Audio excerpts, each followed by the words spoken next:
Hello friends, welcome back to your channel Class Lake. இன்னைக்கு நம்ம cooperative exam preparation videoல cooperative syllabus ஓட third topic, அதாவது cooperative movement in India, evolution and growthல first subheadings pre-independenceல இருக்கிற Sir Frederick Nicholson report, find the references 1895 and 1897 topic தான் பார்க்க போறோம்.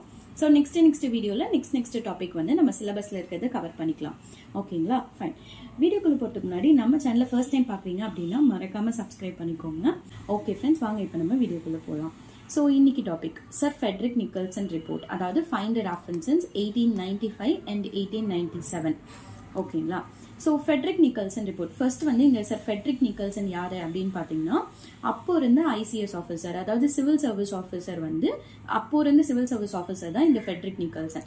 இவரை வந்து லார்ட் வென்லாக் அப்படின்ற கவர்னர், அதாவது மெட்ராஸோட கவர்னர் 1892ஓட கவர்னர் ஆஃப் மெட்ராஸ் தான் வந்து சர் லார்ட் வென்லாக். ஸோ அவர் வந்து என்ன பண்ணியிருப்பாரு அப்படின்னா, இந்த ஐசிஎஸ் ஆஃபீஸர், அதாவது சிவில் சர்வீஸ் ஆஃபீஸர் ஆன ஃபெட்ரிக் நிக்கல்சனை இந்த மாதிரி போய் அக்ரிகல்ச்சரல் அண்ட் லேண்ட் பேங்க்ஸ் வந்து கொண்டு வரதுக்கான பாசிபிலிட்டிஸ் இருக்கா அப்படின்னு சொல்லி இன்வெஸ்டிகேட் பண்ணி சொல்லுப்பா, ஒரு ரிப்போர்ட் கொடுப்பா அப்படின்னு சொல்லியிருப்பாரு. ஓகேங்களா. ஸோ நான் சொல்ற நேம், இயர் எல்லாமே வந்து இம்பார்ட்டன்ட். ஸோ ஆப்வியஸ்லி கண்டிப்பாக கேட்பாங்க. இப்போ கொஸ்டின்ஸ் எப்படி இருக்கும் அப்படின்னு பார்த்தீங்கன்னா, the governor of Madras who appointed Frederick Nicholson to study about the possibilities of cooperative in Madras was அப்படின்னு கேட்பாங்க. ஸோ வந்து யார் வந்து ஃபெட்ரிக் நிக்கல்சன் வந்து இந்த மாதிரி இதை பத்தி, அக்ரிகல்ச்சரலை பத்தி, கோஆபரேட்டிவ் மெட்ராஸ்ல வந்து கோஆபரேட்டிவ்ஸ் வந்து எப்படி இருக்கும் அப்படின்ற பாசிபிலிட்டிஸை சொல்லுங்க அப்படின்னு சொன்னது எந்த கவர்னர் அப்படின்னு சொல்லி கேட்பாங்க. ஸோ அப்போ வந்து லார்ட் வென்லாக் அப்படின்னு சொல்லுவோம். ஸோ அதனால கண்டிப்பா இயரு, நேமு அது எல்லாமே வந்து கரெக்டா ஞாபகம் வச்சுக்கோங்க. ஸோ கவர்னர் ஆஃப் மெட்ராஸ் 1892ல இருந்த சர் லார்ட் வென்லாக்ன்றவர் சர் ஃபெட்ரிக் நிக்கல்சன், அதாவது ஐசிஎஸ் சிவில் சர்வீஸ் ஆஃபீஸரா இருந்த சர் ஃபெட்ரிக் நிக்கல்சன் அப்படின்றவர்கிட்ட இந்த மாதிரி ஒரு மெட்ராஸ்ல கோஆபரேட்டிவ் கொண்டு வரதுக்கான பாசிபிலிட்டிஸ் என்னென்ன இருக்கு, மெயினா சொல்லணும்னா அக்ரிகல்ச்சரல் இல்லைன்னா லேண்ட் பேங்க்ஸ், இது கொண்டு வரதுக்கான பாசிபிலிட்டிஸ் எப்படி இருக்கு அப்படின்றத இன்வெஸ்டிகேட் பண்ணி சொல்லுப்பா அப்படின்னு சொல்லியிருப்பாங்க. ஸோ அவர் என்ன பண்ணியிருப்பாரு அப்படின்னா, இன்வெஸ்டிகேட்லாம் பண்ணி அவர் வந்து ஒரு ரிப்போர்ட் கொடுத்துருப்பாரு. அந்த ரிப்போர்ட் தான் வந்து, அந்த ரிப்போர்ட்ல அந்த நேமோட தான் வந்து அவர் ஃபினிஷ் பண்ணியிருப்பாரு. என்ன பேர் அப்படின்னு பார்த்தீங்கன்னா, ஃபைண்ட் ராஃபின்சன் அப்படின்னு சொல்லி. ஓகேங்களா. ஸோ இந்த ராஃபின்சன் யாரு அப்படின்றதெல்லாம் வந்து நம்ம பைனியர்ஸ் ஆஃப் கோஆபரேட்டிவ் மூமெண்ட்ல வந்து நம்ம படிப்போம். ஓகேங்களா. ஸோ இதுக்கப்புறம் வர வீடியோஸ்ல நான் அதை பத்தி ஃபுல்லா சொல்லுவேன் உங்களுக்கு. ஸோ ஃபைண்ட் ராஃபின்சன் அப்படின்னு சொல்லிட்டு இந்த ரிப்போர்ட்டை வந்து கொடுப்பாரு.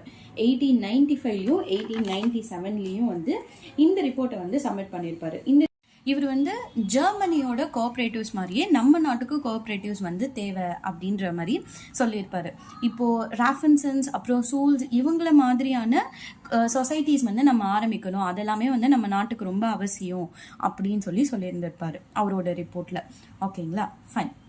நெக்ஸ்ட் இதுல நீங்க இன்னொன்று தெரிஞ்சுக்க வேண்டியது என்ன அப்படின்னு பாத்தீங்கன்னா, டூப்ளெக்ஸ், அதாவது எப்படி வந்து இங்க நம்ம மெட்ராஸோட ஐசிஎஸ் ஆஃபீஸரா ஃபெட்ரிக் நிக்கல்சன் இருந்தாரோ அதே மாதிரி யூபியோட, அதாவது உத்தரப்பிரதேசத்தோட ஐசிஎஸ் ஆஃபீஸரா டூப்பர்நெக்ஸ் வந்து இருந்திருப்பாரு.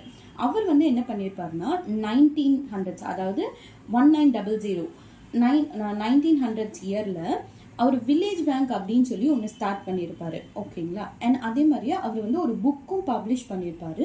அந்த புக்கோட பேர் என்ன அப்படின்னு பார்த்தீங்கன்னா, people's bank for northern India அப்படின்னு சொல்லி ஒரு புக்கு.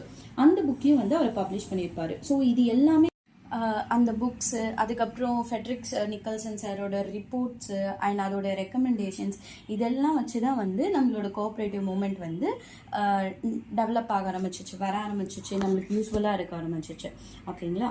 ஸோ இப்போ இதுலேருந்து எக்ஸாம் கான்செப்டில் நம்மளுக்கு என்னென்னலாம் தேவை அப்படின்னு பார்த்தீங்கன்னா, சர் ஃபெட்ரிக் நிக்கல்சன் ரிப்போர்ட்டு எந்த வருஷம், அதில் என்ன வேர்டு, அதாவது இந்த ஃபைண்ட் ரெஃபரன்ஸ் வேர்டு யாரோட ரிப்போர்ட்டில் இருந்துச்சு அப்படின்னு கேட்பாங்க, எந்த வருஷம் அப்படின்னு கேட்பாங்க, எந்த கவர்னர் வந்து ஃபெட்ரிக் நிக்கல்சனை வந்து அப்பாயிண்ட் பண்ணாங்க அப்படின்னு சொல்லி கேட்பாங்க.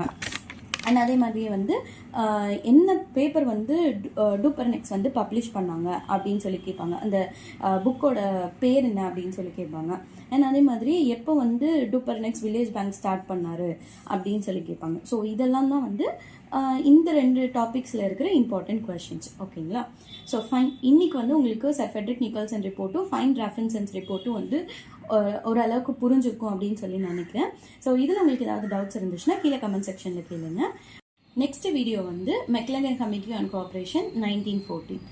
ஓகே ஃப்ரெண்ட்ஸ், தேங்க்யூ ஃபார் வாட்சிங் மை சேனல். பாய்.